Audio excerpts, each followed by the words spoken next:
پاکستان زندہ باد اگلی عالمی سپر پاور میں واپسی پر خوش آمدید۔ آج ہمارے پاس ایک بہت ہی تجزیے کے لیے کچھ بہت ہی دلچسپ مواد ہے، خاص طور پر ظہیر احمد میر صاحب کی کتاب نیوکلیئر امبریلا، اس سے متعلق کچھ اقتباسات ہیں۔ ان کا عنوان ہے آبادی سے آگے طاقت کے اصل تعینات۔ تو آج کا مقصد کیا ہے؟ دیکھیں، ہم ایک بہت آپ کہہ لیں بنیادی سی لیکن شاید تھوڑی حیران کن دلیل کو سمجھنے کی کوشش کریں گے جو اس مواد میں پیش کی گئی ہے۔ وہ یہ کہ کسی ملک کی اصل طاقت وہ صرف آبادی گننے سے نہیں آتی۔ جی، یہ خیال تو عام ہے نا، کہ جتنے زیادہ لوگ اتنی زیادہ طاقت۔ بالکل، لیکن یہ مواد کہتا ہے نہیں، ذرا رکیے، اصل طاقت کا تعلق تو اداروں کی مضبوطی سے ہے، نظریے کی وضاحت، ٹیکنالوجی کا استعمال، پھر قیادت کیسی ہے، تربیت کا لیول کیا ہے، اور ہاں، لوگوں کا ایمان یا وہ نظریاتی پختگی۔ تو آج ہم طاقت کو اس مختلف زاویے سے دیکھیں گے۔ اور اس بحث کو شروع کرنے کے لیے ایک سمجھیں ایک حالیہ واقعہ بھی اہم ہے جس کا ذکر ذرائع میں ملتا ہے۔ پاکستان اور سعودی عرب کے درمیان جو نیا اسٹریٹجک مشترکہ دفاعی معاہدہ طے پایا ہے۔ اچھا، وہ ایک پر حملہ دونوں پر حملہ والا۔ جی وہی، یہ کوئی معمولی معاہدہ نہیں لگتا، بلکہ یہ اشارہ دے رہا ہے کہ جو کئی سالوں کا قریبی تعلق تھا نا، وہ اب ایک باقاعدہ ایک مربوط دفاعی حکمت عملی کی شکل لے رہا ہے۔ تو یہ اس بحث کے لیے ایک اچھا آپ کہیں نقطہ آغاز ہے۔ بالکل، اور یہ معاہدہ اس مرکزی خیال سے جڑتا ہے جو ماخذ میں بڑی خوبصورتی سے بیان کیا گیا ہے۔ تعداد چمکتی ہے، طاقت قائل کرتی ہے، یعنی دکھاوے کی گنتی سے زیادہ اہم وہ اہلیت ہے جو واقعی اثر ڈالے، جو منوائے۔ اب صرف سر گننے کا وقت نہیں، بلکہ ایسی صلاحیت پیدا کرنے کا وقت ہے جو فیصلہ کن ہو۔ اور اسی بات کو مزید واضح کرنے کے لیے ماخذ قرآن پاک کی آیت کا حوالہ دیتا ہے، سورۃ البقرہ آیت 249۔ جی، کم من فیۃ قلیلۃ غلبت فیۃ کثیرۃ باذن اللہ۔ بالکل، یعنی کتنی ہی چھوٹی جماعتیں ہیں جو اللہ کے حکم سے بڑی جماعتوں پر غالب آ گئیں۔ دیکھیں، یہ صرف کوئی روحانی بات نہیں ہے، بلکہ اس میں حکمت عملی، تنظیم اور معیار کا گہرا سبق پوشیدہ ہے۔ یہ بات بہت دلچسپ ہے، اور یہ مواد جیسا ہم نے شروع میں ذکر کیا، یہ ظہیر احمد میر صاحب کے کام سے ہے۔ ہیں تو وہ پیشے کے لحاظ سے آئینی اور کارپوریٹ وکیل، لیکن ان کا منصوبہ کافی بڑا لگتا ہے۔ جی، سننے میں آیا ہے کہ وہ 6 جلدوں پر مشتمل کتاب کا ارادہ رکھتے ہیں۔ ہاں، ذرائع یہی بتاتے ہیں۔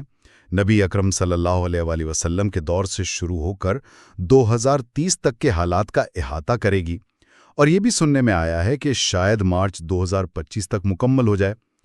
کافی وسیع کینوس ہے۔ واقعی؟ تو ان کی کتاب کا جو مرکزی نقطہ ان اقتباسات سے سامنے آتا ہے وہ یہی ہے کہ بھئی آبادی کا سائز طاقت کا اصل پیمانہ نہیں ہے۔ اصل وزن کہاں سے آتا ہے؟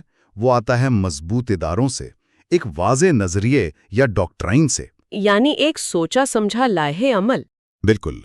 پھر جدید ٹیکنالوجی کا مؤثر استعمال، قابل اور دور اندیش قیادت، اعلیٰ معیار کی تربیت اور ایک مضبوط نظریاتی بنیاد جسے ہم ایمان بھی کہہ سکتے ہیں، یہ چیزیں مل کر اصل طاقت بناتی ہیں۔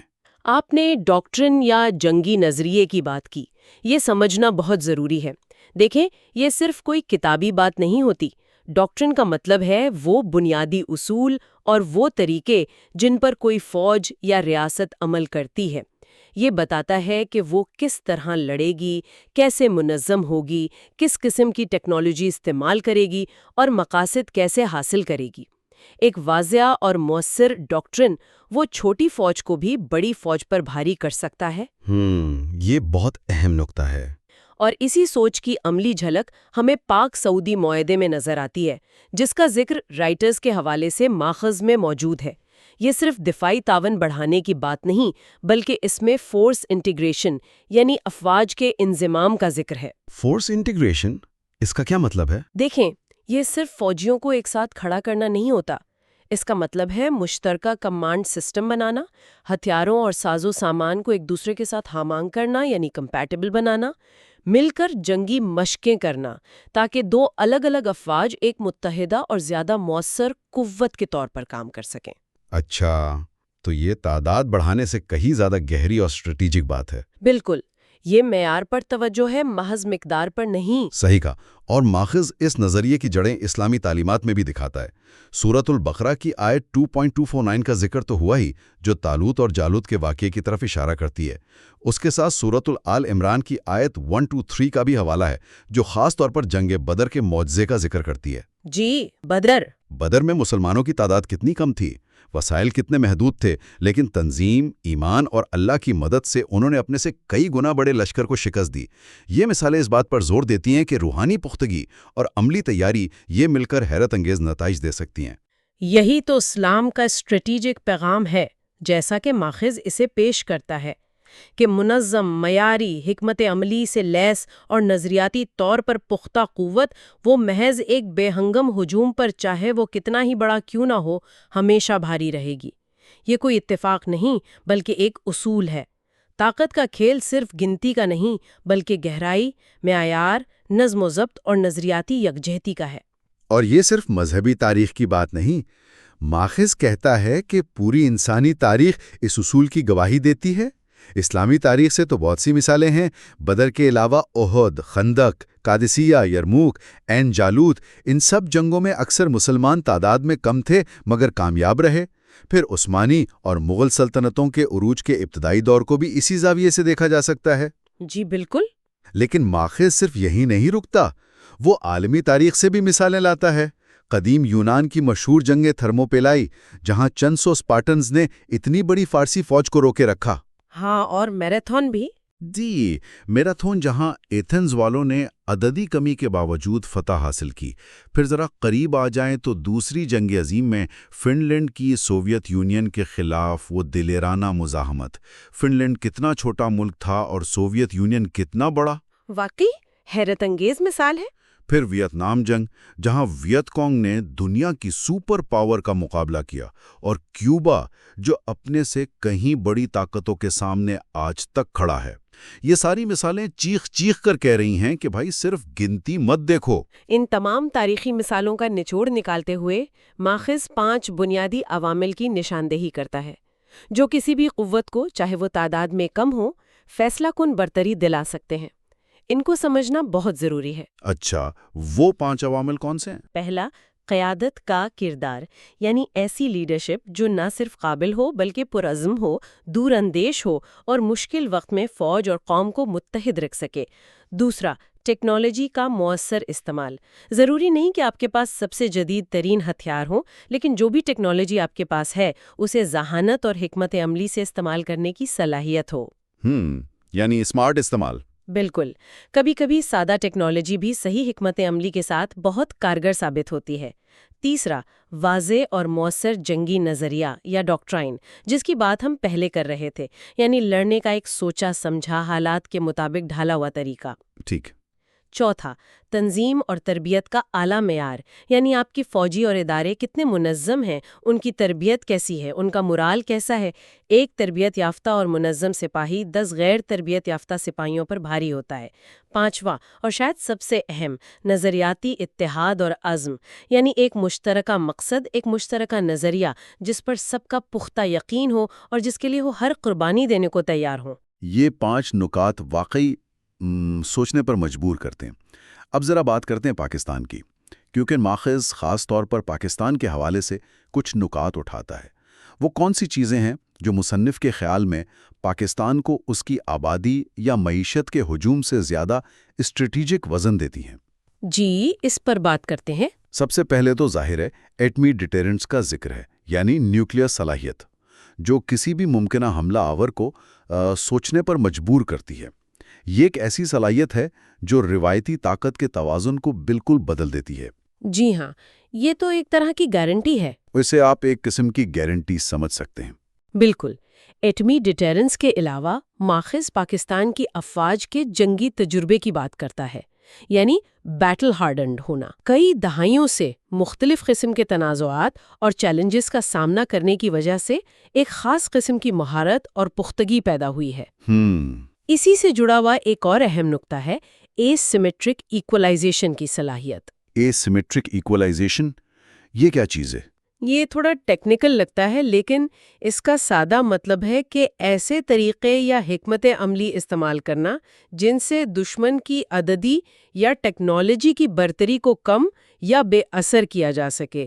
یعنی اگر دشمن تعداد میں زیادہ ہے یا اس کے پاس زیادہ جدید ہتھیار ہیں تو آپ کچھ ایسے داؤ پیچ استعمال کریں کہ اس کی برتری کا اثر کم ہو جائے۔ اچھا، جیسے گوریلا جنگ یا کچھ اور؟ جی، یہ گوریلا جنگ سے لے کر سائبر حملوں تک کچھ بھی ہو سکتا ہے، یعنی طاقت کا توازن اپنے حق میں کرنے کے غیر روایتی طریقے۔ سمجھ گیا، یہ واقعی اہم صلاحیت ہے۔ اس کے علاوہ ماخذ کن چیزوں کا ذکر کرتا ہے؟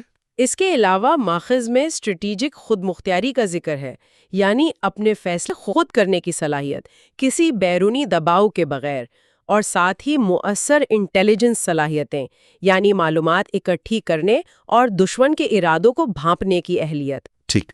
پھر پاکستان کی جغرافیائی پوزیشن، اس کی لوکیشن بہت اہم ہے، اہم تجارتی راستوں اور خطوں کے سنگم پر، اور اس کی اسلامی شناخت جو اسے مسلم دنیا کی دیگر ممالک کے ساتھ جڑنے اور تعاون کرنے کے مواقع فراہم کرتی ہے، یہ سب مل کر پاکستان کی اسٹریٹجک گہرائی میں اضافہ کرتے ہیں۔ اور ہاں، چین کے ساتھ جو گہری اور آزمودہ شراکت داری ہے، جسے اکثر آہنی بھائی چارہ بھی کہا جاتا ہے۔ جی، وہ بھی یقیناً ایک بہت بڑا اسٹریٹجک اثاثہ ہے۔ بالکل، جو پاکستان کو عالمی سطح پر ایک اہم مقام دیتا ہے۔ ان سب حقیقی صلاحیتوں کے ساتھ ماخذ میں ایک فرضی منظرنامے کا بھی ذکر کیا گیا ہے، مئی 2025 کا ایک بحران۔ اچھا، ایک فرضی صورتحال۔ جی، ایک ہائپوتھیٹیکل سینیریو۔ اس فرضی صورتحال میں یہ دعویٰ کیا گیا ہے کہ پاکستان نے مبینہ طور پر بھارت کے مقابلے میں ایک زیادہ کثیر الجہتی یعنی ملٹی پرونگڈ، کئی محاذوں پر بیک وقت اور زیادہ ٹھنڈے دماغ سے مؤثر جواب دیا۔ تاری اور اعصاب کی مضبوطی زیادہ کام آتی ہے۔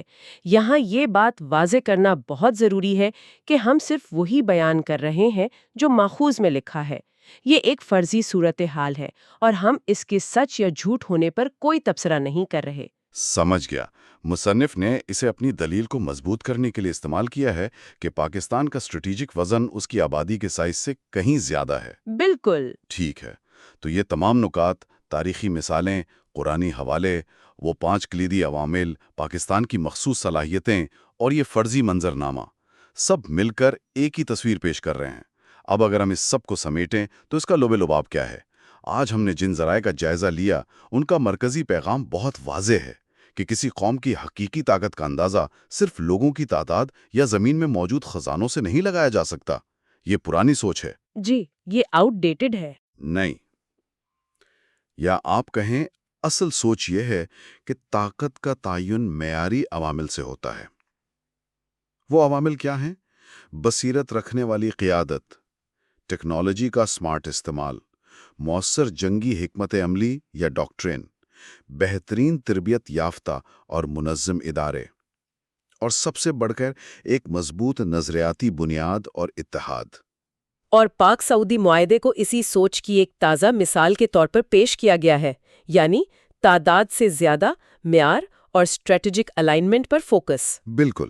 یہ نقطہ نظر طاقت کی اس روایتی تعریف کو چیلنج کرتا ہے جو ہم اکثر سنتے ہیں، جو صرف جی ڈی پی یا فوجیوں کی تعداد پر مبنی ہوتی ہے۔ ماخذ یہ دلیل دے رہا ہے کہ کچھ ایسی چیزیں ہیں جو نظر نہیں آتی یا جنہیں گننا مشکل ہے، لیکن وہ زیادہ اہم ہیں، جیسے اسٹریٹجک گہرائی، جنگی تجربہ، نظریاتی ہم آہنگی، غیر روایتی طریقوں سے توازن قائم کرنے کی صلاحیت یعنی asymmetric capabilities۔ یہ وہ چیزیں ہیں جو کسی ملک کو اس کی ظاہری جسامت یا معاشی حجم سے کہیں زیادہ بااثر بنا سکتی ہیں۔ یہ ہمیں واپس اسی جملے پر لے آتا ہے جس سے ہم نے بات شروع کی تھی۔ طاقت چمکتی ہے، طاقت قائل کرتی ہے۔ طاقت قائل کرتی ہے۔ جی، اصل طاقت وہ ہے جو اپنا لوہا منوائے، جو دوسروں کو قائل کرے، نہ کہ وہ جو صرف گنتی میں زیادہ ہو۔ یہ واقعی ایک دلچسپ اور سوچنے پر مجبور کرنے والا زاویہ ہے، اور یہ ہمیں ایک اہم سوال کی طرف لے جاتا ہے۔ اگر طاقت کے اصل پیمانے واقعی یہی ہیں، معیار، حکمت عملی، قیادت، نظریہ، اتحاد، تو پھر ہمیں مستقبل میں عالمی طاقت کے توازن کو کس نظر سے دیکھنا چاہیے؟ کیا اس کا مطلب یہ ہے کہ وہ ممالک یا قوتیں جو آج ہمیں شاید تعداد یا معیشت میں کمزور نظر آتی ہیں، وہ مستقبل میں زیادہ اہم کردار ادا کر سکتی ہیں اگر وہ ان معیاری عوامل پر توجہ دیں؟ کون ہو سکتے ہیں وہ نئے کھلاڑی؟ یہ ایک ایسا سوال ہے جس پر غور کرنے کے لیے یہ مواد ہمیں چھوڑ جاتا ہے۔ طاقت کو آپ کہیں حقیقی اسٹریٹجک وزن میں بدل سکتی ہے؟ یہ سوال تو دہائیوں سے چلا آ رہا ہے۔ تو دیکھتے ہیں یہ دستاویز اس بارے میں کیا کہتی ہے، کیا نیا زاویہ لاتی ہے۔ تو سب سے پہلے یہی سوال کہ آخر یہ 2025 ہی کیوں؟ دستاویز میں اس سال کو اتنی اہمیت کیوں دی گئی ہے؟ کیا کوئی خاص وجہ، کوئی ڈیڈ لائن ہے؟ دیکھیں، دستاویز کے مطابق 2025 کئی چیزوں کے ایک ساتھ آنے کی وجہ سے اہم ہے۔ ایک تو آپ دیکھیں مشرق وسطیٰ میں جو تبدیلیاں آ رہی ہیں، خاص طور پر یہ ابراہیم معاہدات، ان کا ذکر ملتا ہے۔ یہ خطے میں یوں سمجھیں نئی صف بندیاں بنا رہے ہیں اور کچھ ممالک پر ایک خاص سمت میں جانے کا وہ دباؤ بھی بڑھا رہے ہیں۔ اچھا۔ دوسری طرف اسی ماحول میں ایک ضرورت محسوس کی جا رہی ہے اصولوں پر مبنی خود انحصاری کی۔ یعنی ایک طرف دباؤ ہے اور دوسری طرف خود مختاری کی خواہش۔ جی بالکل۔ پھر اس کے ساتھ عالمی سطح پر جو بڑی طاقتیں ہیں ان کے درمیان کشیدگی بڑھ رہی ہے۔ دستاویز اس خطرے کی طرف اشارہ کرتی ہے کہ اگر مسلم ممالک یعنی امت اگر وہ اندرونی طور پر متحد نہ ہوں، مضبوط نہ ہوں، تو وہ ان بڑی طاقتوں کی پراکسی جنگوں کا آپ کہیں میدان بن سکتے ہیں یا ایندھن بن سکتے ہیں۔ یہ کوئی نیا خطرہ تو نہیں، مگر حالات اسے زیادہ سنگین بنا رہے ہیں۔ اور ٹیکنالوجی کا ذکر بھی سنا تھا۔ آج کل تو ہر بحث میں ٹیکنالوجی آ جاتی ہے۔ لازماً ٹیکنالوجی کا فرق خاص طور پر دفاعی اور اسٹریٹجک ٹیکنالوجی میں، یہ ایک بہت بڑا چیلنج ہے۔ دستاویز میں AI یعنی مصنوعی ذہانت، سائبر سیکیورٹی، خلائی ٹیکنالوجی اور خاص طور پر یہ جو ہائپرسونک ہتھیار ہیں، ہاں، یہ آج کل بہت سننے میں آ رہا ہے۔ جی یعنی آواز سے کئی گنا تیز میزائل یا وہیکلز، ان شعبوں میں اگر پیچھے رہ گئے تو اس کے خطرات پر بہت زور دیا گیا ہے۔ یہ فرق مستقبل میں طاقت کا توازن بری طرح بگاڑ سکتا ہے۔ یہ تو ہو گئے بیرونی اور ٹیکنالوجی کے چیلنجز۔ کیا کچھ اندرونی مسائل داخلی معاملات کا بھی ذکر ہے؟ جی ہاں، دستاویز میں مقدس مقامات کو جو ممکنہ خطرات لاحق ہو سکتے ہیں ان کا بھی ذکر ہے۔ یہ ظاہر ہے ایک بہت حساس معاملہ ہے۔ پھر OIC یعنی اسلامی تعاون تنظیم، اس کی جو موجودہ حالت ہے، اس کی ادارہ جاتی کمزوریاں، انہیں بھی ایک اہم عنصر مانا گیا ہے۔ ایک پلیٹ فارم جو نظریاتی طور پر اتحاد کی علامت ہے، وہ عملی طور پر اتنا مؤثر نظر نہیں آتا۔ صحیح۔ اور ان سب کے اوپر بہت سے مسلم ممالک کو شدید معاشی دباؤ کا سامنا ہے، مشکلات ہیں۔ یہ چیز ان کی خود مختاری، ان کے فیصلے کرنے کی آزادی، اس کو محدود کرتی ہے۔ اسی پس منظر میں یہ جو حال ہی میں پاکستان اور سعودی عرب کا دفاعی معاہدہ ہوا ہے، دستاویز اسے کافی اہمیت دے رہی ہے نا؟ اسے اس مجوزہ بڑے فریم ورک کی پہلی ادارہ جاتی اینٹ قرار دیا گیا ہے۔ یہ نقطہ دلچسپ ہے۔ اسے صرف دو طرفہ معاملہ نہیں سمجھا جا رہا۔ جی، یہ اہم بات ہے۔ دستاویز اسے ایک ممکنہ کثیر الجہتی ملٹی لیٹرل ڈھانچے کے آغاز کے طور پر دیکھ رہی ہیں، لیکن حقیقت پسندی بھی ضروری ہے۔ جیسا کہ کچھ بین الاقوامی میڈیا میں بھی آیا، مثلاً فائنینشل ٹائمز نے رپورٹ کیا کہ سعودی عرب اپنی خارجہ پالیسی میں ایک توازن رکھنے کی کوشش کر رہا ہے۔ وہ مختلف عالمی طاقتوں سے تعلقات کو بیلنس کرنا چاہتا ہے۔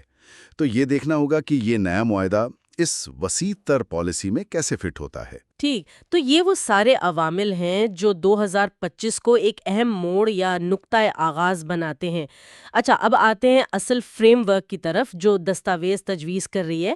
7 ستونوں کا ذکر ہے، یہ کیا ہیں؟ ذرا تفصیل سے بتائیں۔ جی، یہ 7 ستون ہیں جو مل کر ایک آپ کہیں جامع سیکیورٹی آرکیٹیکچر بنانے کی کوشش کرتے ہیں۔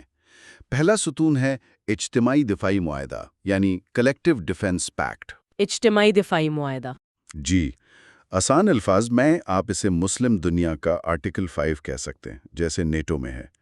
نظریہ یہ ہے کہ کسی ایک رکن ملک پر حملہ ہوا تو وہ سب پر حملہ سمجھا جائے گا۔ یہ اگر ہو جائے تو بہت بڑا قدم ہوگا۔ واقعی یہ تو بہت بڑا عزم ہے۔ اچھا، دوسرا ستون؟ دوسرا ستون ہے ایک ایٹمی چھتری کا قیام، نیوکلیئر امبریلا۔ یہاں دستاویز واضح کرتی ہے کہ مقصد ایٹمی پھیلاؤ نہیں ہے، بلکہ جو موجودہ ایٹمی طاقتیں ہیں جیسے پاکستان، ان کی صلاحیت کو استعمال کر کے ایک قابل اعتبار دفاعی صلاحیت یعنی ڈیٹرنس فراہم کرنا ہے۔ ڈیٹرنس یعنی حملہ آور کو روکنے کی صلاحیت؟ بالکل، حملہ آور کو حملے سے باز رکھنے کی صلاحیت۔ یہ ظاہر ہے ایک بہت ہی پیچیدہ اور حساس تجویز ہے، اس کے کئی پہلو ہیں۔ ٹھیک۔ تیسرا ستون میں مشترکہ کمانڈز کا قیام، جوائنٹ کمانڈز، اس کا کیا مطلب ہوا؟ یہ ڈھانچے بھی بنانے ہوں گے، تو تجویز ہے کہ یہ کمانڈز علاقائی سطح پر قائم ہوں، مثلا خلیج کے لیے الگ، شمالی افریقہ کے لیے الگ وغیرہ، اور فنکشنل سطح پر بھی، جیسے cyber security command, maritime security, خلائی دفاع، اس طرح کی۔ اچھا۔ اور چوتھا ستون اسی سے جڑا ہوا ہے، وہ ہے دفاعی صنعتی تعاون، ڈیفنس انڈسٹریل کوآپریشن، یعنی رکن ممالک مل کر تحقیق کریں، ترقی کریں، ہتھیار اور سامان بنائیں، اور ان کے لیے مشترکہ معیارات یعنی سٹینڈرڈز مقرر کریں تاکہ فورسز آپس میں آسانی سے مل کر کام کر سکیں۔ مقصد ظاہر ہے خود انحصاری بڑھانا ہے۔ یعنی نہ صرف مل کر لڑنے کی صلاحیت بلکہ لڑنے کا سامان بھی مل کر بنانا۔ ٹھیک، پانچواں ستون کیا ہے؟ پانچواں ستون ہے انٹیلیجنس کا انضمام، انٹیلیجنس انٹیگریشن۔ تجویز یہ ہے کہ مشترکہ فیوژن سینٹرز بنیں جہاں مختلف ممالک کی ایجنسیاں معلومات کا تبادلہ کریں، مل کر تجزیہ کریں اور جو مشترکہ خطرات ہیں ان کا مقابلہ کریں۔ آج کل کے دور میں تو بروقت قابل عمل انٹیلیجنس کی اہمیت بہت ہی زیادہ ہے۔ چھٹا ستون معاشی سے متعلق ہے، معاشی سلامتی، اکنامک سیکیورٹی، یہ دفاعی فریم ورک میں کیسے آ گیا؟ یہ بہت اہم نقطہ ہے۔ دستاویز یہ تسلیم کرتی ہے کہ فوجی طاقت بغیر معاشی استحکام کے وہ بے معنی ہو سکتی ہے۔ تو اس ستون میں شامل ہے کہ پابندیوں کا مقابلہ کرنے کے لیے مشترکہ حکمت عملی بنائی جائے۔ اگر کسی رکن ملک کو مالی مشکلات ہوں، لیکویڈیٹی کرائسس ہو، تو اس کی مدد کا کوئی میکنزم ہو، اور شاید تجارت اور لین دین کے لیے متبادل ادائیگی کے نظام، آلٹرنیٹیو پیمنٹ سسٹمز، ان پر بھی غور کیا جائے۔ مقصد یہ ہے کہ معاشی دباؤ کو کم کیا جائے یا مل کر مقابلہ کیا جائے۔ اور ساتواں آخری ستون ہے مقدس مقامات کا تحفظ۔ جی، پروٹیکشن آف ہولی سائٹس۔ اس میں قانونی اور سفارتی پہلو تو ہیں ہی، ساتھ میں عملی طور پر ان مقامات کی حفاظت کو یقینی بنانے کے لیے مشترکہ اقدامات اور صلاحیتیں پیدا کرنا۔ یہ ایک ایسا نقطہ ہے جو پوری مسلم دنیا میں گہری جذباتی اور مذہبی اہمیت رکھتا ہے۔ اس فریم ورک میں خلیجی خطے کا کوئی خاص ذکر تھا کیونکہ پاک سعودی معاہدے کا حوالہ بھی آیا تھا۔ ہاں بالکل ہے، دستاویز میں خلیجی کمانڈ کو مضبوط بنانے پر خاص زور دیا گیا ہے، اور یہاں پاک سعودی معاہدہ ایک عملی مثال کے طور پر سامنے آتا ہے۔ جیسا کہ عرب نیوز وغیرہ میں بھی اشارے ملتے ہیں، یہ معاہدہ ممکنہ طور پر توانائی کی بنیادی ڈھانچے کی حفاظت یعنی انرجی انفراسٹرکچر، مشترکہ فضائی اور بحری مشقیں اور خطے میں سیکیورٹی تعاون بڑھانے کے لیے ایک آپ کہہ سکتے ہیں بنیاد فراہم کر سکتا ہے۔ یہ 7 ستون تو ایک بہت جامع نقشہ پیش کر رہے ہیں۔ اب دستاویز کچھ بڑے مسائل کی بھی نشاندہی کرتی ہے جن سے نمٹنے کے لیے شاید یہ فریم ورک بنایا جا رہا ہے۔ وہ 6 مسائل کیا ہیں؟ جی، دستاویز 6 بڑے چیلنجز یا مسائل گنواتی ہے جن کا اجتماعی حل تجویز کیا جا رہا ہے۔ پہلا، زمینوں پر قبضے اور تنازعات، جیسے فلسطین، کشمیر کے دیرینہ مسائل۔ ٹھیک۔ دوسرا، بیرونی مداخلتیں، سیاسی، معاشی یا فوجی، جو ممالک کی خود مختاری کو متاثر کرتی ہیں۔ تیسرا، معاشی جبر، یعنی اقتصادی پابندیاں، تجارتی دباؤ، مالیاتی ہتھ کنڈے جن کا کئی ممالک کو سامنا ہے۔ چوتھا ہے ٹیکنالوجی پر انحصار کم کرنا، خاص طور پر دفاعی اور جو کلیدی ٹیکنالوجیز ہیں ان میں بیرونی طاقتوں پر انحصار کم کرنا۔ پانچواں ہے مقدس مقامات اور ثقافتی ورثے کا تحفظ، جنہیں نقصان یا بے حرمتی کا خطرہ لاحق ہو۔ اور چھٹا مسئلہ؟ چھٹا ہے اسٹریٹجک تقسیم، یعنی مسلم دنیا کا مختلف گروہوں، مفادات اور اتحادوں میں بٹا ہونا۔ اور اس چھٹے مسئلے یعنی اسٹریٹجک تقسیم کا حل کیا بتایا گیا ہے؟ اس کا حل یہ تجویز کیا گیا ہے کہ OIC میں بنیادی اصلاحات لائی جائیں۔ اس سے محض ایک نمائشی تنظیم سے ایک فعال، عملی اور مؤثر اتحاد میں بدلا جائے۔ ظاہر ہے یہ کہنا آسان ہے، کرنا بہت مشکل ہے، لیکن دستاویز اسے ایک لازمی قدم قرار دیتی ہے۔ اب آتے ہیں خود اس مجوزہ معاہدے کے ڈھانچے کی طرف۔ دستاویز میں 2 ابواب کا خاص ذکر ہے، باب 39 اور باب 40۔ ان میں کیا خاص بات ہے؟ باب 39 جو ہے وہ بنیادی طور پر اجتماعی دفاع کے اصول و ضوابط سے متعلق ہے، مطلب لیگل فریم ورک۔ اس میں یہ بتایا گیا ہے کہ رکنیت کے معیار کیا ہوں گے، رکن ممالک کی ذمہ داریاں کیا ہوں گی، اگر رکن ممالک میں آپس میں کوئی تنازع ہو جائے تو اسے حل کیسے کیا جائے گا، اور یہ پورا معاہدہ اقوام متحدہ کے چارٹر سے کیسے ہم آہنگ ہوگا۔ اور اس میں پاک سعودی معاہدے کا کیا تعلق ہے؟ اسی باب میں دستاویز کے مطابق ایک پاک سعودی شق کا حوالہ دیا گیا ہے۔ اس شق کو اس بات کے ثبوت کے طور پر پیش کیا گیا ہے کہ کم از کم ان دو اہم ممالک کے درمیان اس قسم کے گہرے دفاعی تعاون کے لیے سیاسی ارادہ یعنی پولیٹیکل ول موجود ہے۔ جیسا کہ رائٹرز وغیرہ نے بھی رپورٹ کیا، یہ دو طرفہ دفاعی تعلقات کو ایک ممکنہ ملٹی لیٹرل فریم ورک کی بنیاد بنانے کی طرف پہلا قدم سمجھا جا سکتا ہے۔ یہ اسے محض ایک کاغذی منصوبہ نہیں رہنے دیتا۔ صحیح۔ اور باب 40 کس بارے میں ہے؟ باب 40 زیادہ عملی پہلوؤں پر ہے، یعنی کمانڈ اور ہیڈ کوارٹرز کا ڈھانچہ۔ اس میں یہ تجویز ہے کہ اس پورے اتحاد کی جو سپریم کمانڈ ہوگی، اس کا مرکزی ہیڈ کوارٹر پاکستان میں ہو، پھر مختلف خطوں میں ذیلی یا علاقی ہیڈ کوارٹرز ہوں۔ اس باب میں انٹر آپریبلٹی پر بہت زور دیا گیا ہے۔ انٹر آپریبلٹی، اس کا کیا مطلب ہے آسان الفاظ میں؟ انٹر آپریبلٹی کا مطلب ہے کہ مختلف ممالک کی افواج کے جو ساز و سامان ہیں، ان کے نظام ہیں، ان کے کام کرنے کے طریقے یعنی ڈاکٹرن، وہ آپس میں اتنے ملتے جلتے یا ہم آہنگ ہوں کہ وہ میدان میں یا کسی مشترکہ آپریشن میں بغیر کسی رکاوٹ کے ایک ٹیم کے طور پر کام کر سکیں۔ اچھا، سمجھ آئی۔ جی، اس کے بغیر مشترکہ کمانڈ کا کوئی فائدہ نہیں۔ اسی لیے مشترکہ کمانڈ اینڈ کنٹرول یعنی C2 سسٹم اس کے قیام کی بات بھی ہے، مطلب معلومات اور احکامات مؤثر طریقے سے ایک مربوط نظام کے تحت سب تک پہنچیں۔ اور خلیجی کمانڈ کے لیے کوئی خاص بات اس میں؟ جی، باب 40 میں خلیجی کمانڈ کے لیے کچھ خصوصی انتظامات کا بھی ذکر ہے، جو ظاہر ہے اس خطے کی اسٹریٹجک اور معاشی اہمیت کو دکھاتا ہے۔ ان میں شامل ہے رکن ممالک کے درمیان لائزن آفیسرز کا تبادلہ، یعنی رابطہ کار افسران، تاکہ روزمرہ کی کوارڈینیشن اچھی ہو، افواج کی تیاری کے مشترکہ سائیکلز ہوں، جوائنٹ ریڈینس سائیکلز، تاکہ وہ ہر وقت تیار رہیں، اور خاص طور پر خلیج سے گزرنے والی توانائی کی راہداریوں کا مشترکہ تحفظ۔ عرب نیوز وغیرہ کی خبریں میں اشارہ کرتی ہیں کہ اس قسم کے عملی تعاون پر پاک سعودی سطح پر بات چیت ہو رہی ہے۔ یہ سب سننے میں تو بہت ہی بڑا، بہت مہتواکانکشی منصوبہ لگتا ہے۔ کیا دستاویز اس پر عمل درآمد کے لیے کوئی ٹائم لائن، کوئی روڈ میپ بھی دیتی ہے؟ مطلب کب تک یہ سب ممکن ہو سکتا ہے؟ ایک ممکنہ روڈ میپ کا خاکہ ضرور دیا گیا ہے، اگرچہ یہ ظاہر ابھی ابتدائی مراحل کی بات ہے۔ یہ کوئی حتمی ٹائم لائن نہیں ہے، بس ایک ممکنہ ترتیب ہے۔ اچھا، وہ کیا ہے؟ ذرا بتائیں۔ دستاویز کے مطابق ممکنہ مراحل کچھ ایسے ہو سکتے ہیں۔ پہلا مرحلہ 2025-26 یہ سفارتی ہوگا، یعنی جو بنیادی ممالک ہیں، کور گروپ، ان سے اعلیٰ سطح پر رابطے ہوں، انہیں اعتماد میں لیا جائے، اور اس منصوبے کے جو بنیادی تصورات ہیں، کانسیپٹ پیپرز، ان کا تبادلہ ہو۔ ٹھیک ہے۔ پھر 2026-27 میں اگر بنیادی اتفاق ہو جاتا ہے تو اصل معاہدے کا متن تیار کیا جائے، اس کے ساتھ جو تکنیکی ضمیمیں ہیں، اینیکسز، وہ تیار ہوں، قانونی جانچ پڑتال ہو، اور پھر رکن ممالک دستخط کریں اور اپنی پارلیمانوں سے اس کی توثیق، ریٹیفیکیشن کروائیں۔ اور پھر عملی کام کب شروع ہوگا؟ وہ اگلے مرحلے میں 2027-28 اس میں عملی ڈھانچے کھڑے کرنے کی بات ہے۔ پاکستان میں مرکزی سپریم کمانڈ ہیڈ کوارٹر بنے، علاقائی ہیڈ کوارٹرز بنے، اور اس مرحلے کے آخر تک ابتدائی آپریشنل صلاحیت یعنی انیشل آپریشنل کیپیبلٹی یا IOC حاصل کرنے کا ہدف ہے۔ مطلب نظام کام کرنا شروع کر دے، بھلے پوری طرح نہ صحیح۔ IOC، ٹھیک ہے۔ اور مکمل کب ہوگا؟ آخری مرحلہ 2028-30 کا بتایا گیا ہے۔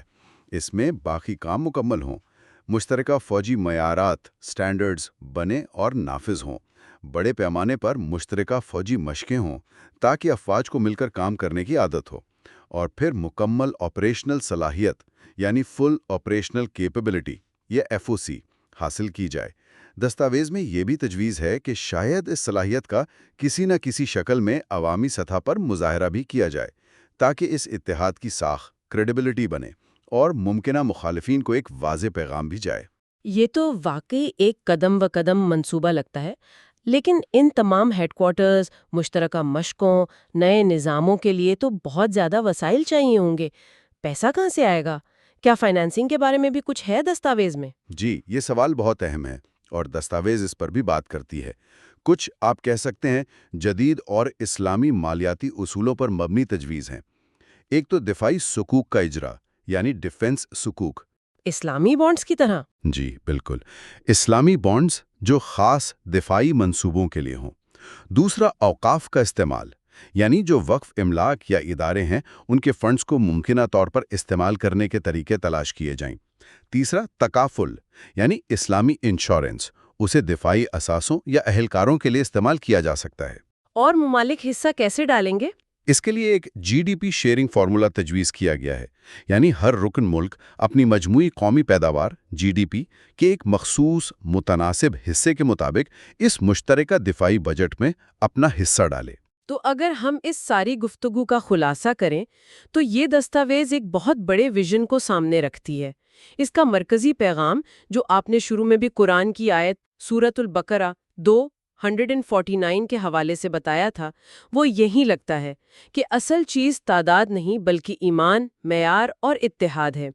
مقصد صرف فوجوں کی گنتی بڑھانا نہیں بلکہ حقیقی اسٹریٹجک گہرائی اور وزن پیدا کرنا ہے۔ بالکل درست کہا آپ نے، اور اس ویژن کو آپ کہہ سکتے ہیں زمینی حقیقت سے جوڑنے والی جو کڑی ہے وہ پاکستان اور سعودی عرب کا حالیہ دفاعی معاہدہ ہے، جیسا کہ فائنینشیل ٹائمز وغیرہ بھی نوٹ کر رہے ہیں۔ دستاویز اسے محض ایک الگ تھلگ واقعہ نہیں سمجھتی، بلکہ اس بڑے مجوزہ ڈھانچے کی تعمیر میں ایک اہم، ٹھوس اور شاید پہلی عملی پیشرفت قرار دیتی ہے۔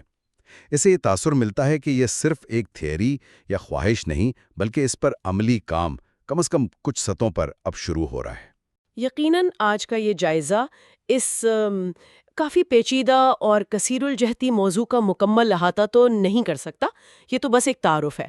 بہت سے سوالات ہیں جو اب بھی باقی ہیں، جن پر مزید غور و فکر کی تحقیق کی ضرورت ہے۔ مثلاً اس طرح کے اتحاد کے علاقائی اور عالمی سطح پر کیا اثرات ہوں گے؟ دوسرے جو بڑے کھلاڑی ہیں ان کا رد عمل کیا ہوگا؟ اور سب سے بڑھ کر کیا یہ منصوبہ واقعی قابل عمل ہے بھی؟ ان تمام سیاسی، معاشی، نظریاتی رکاوٹوں کے ہوتے ہوئے جو مسلم دنیا میں موجود ہیں؟ بالکل، اور شاید سب سے بنیادی سوال جو ان تمام ڈھانچوں، معاہدوں اور ہیڈ کوارٹرز سے بھی زیادہ اہم ہے، وہ وہی ہے جس کی طرف آپ نے اشارہ کیا۔ کیا اس طرح کے ایک عظیم الشان منصوبے کی کامیابی کے لیے صرف فوجی اور معاشی وسائل ہی کافی ہیں، یا اصل چیلنج رکن ممالک اور ان کے عوام کے دلوں اور دماغوں کو حقیقی معنوں میں متحد کرنا ہے؟ کیا وہ اندرونی سیاسی، مسلکی، نظریاتی اختلافات جن کی ایک لمبی تاریخ ہے ان پر قابو پایا جا سکتا ہے تاکہ ایسا اتحاد صرف کاغذ پر نہ ہو بلکہ حقیقت میں مؤثر ہو؟ یہ وہ نقطہ ہے جو شاید صرف افواج، ہتھیاروں اور ڈالرز کی گنتی سے کہیں زیادہ گہرا اور فیصلہ کن ہے۔ واقعی ایک نہایت اہم اور فکر انگیز سوال ہے، اور اسی سوال کے ساتھ ہم آج کی اس تفصیلی گفتگو کو یہاں ختم کرتے ہیں۔ شکریہ۔ شکریہ۔